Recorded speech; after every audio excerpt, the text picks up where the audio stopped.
Vous avez été souvent déçu, trompé, trahi même. Vous savez, Comment expliquez-vous ces trahisons?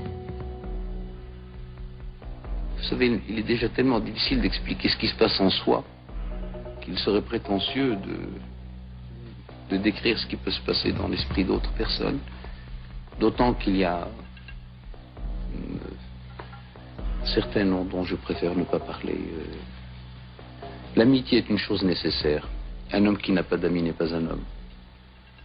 Et je préfère encore, personnellement, être victime d'une amitié plutôt que d'être l'assassin d'une amitié. Je préfère que... Je ne dis pas que ce soit du masochisme, mais je préfère qu'il soit dit que j'ai été trahi plutôt qu'il soit dit que j'ai trahi une amitié. Je sens personnellement que je ne suis pas moi-même dans un certain nombre d'interviews que j'ai accordées depuis 1 an ou 2 ans. Je ne suis pas moi-même parce que j'ai l'impression, vraie ou fausse, que il y a une sorte de curiosité un petit peu morbide, comme celle de ceux qui vont au cirque, pour voir un petit peu de près ce phénomène qui a échappé 2 fois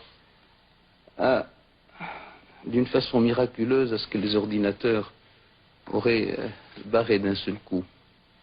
J'ai horreur d'être la vedette, j'ai horreur d'être interviewé, j'ai horreur d'être sollicité parce qu'il y a un événement qui amène la curiosité des gens. Étant personnellement très respectueux de la vie des autres, je n'aime pas le côté exhibitionniste. D'autres auraient tout fait au lendemain de ce qui leur est arrivé pour payer les gens et qu'ils viennent le voir. Je peux vous assurer que j'ai été personnellement tellement déçu par certaines presses que je suis prêt à payer pour que personne ne vienne plus me voir.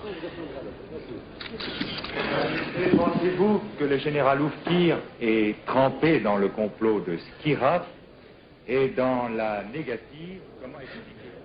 Mais d'une façon générale, je peux vous dire une chose, c'est que tout le monde, toute la presse française s'est posé la question. Comment est mort Oufkir? Pourquoi est mort Oufkir? Qui a tué Oufkir? Mais aucun d'eux ne s'est posé la question, comment allait mourir Hassan?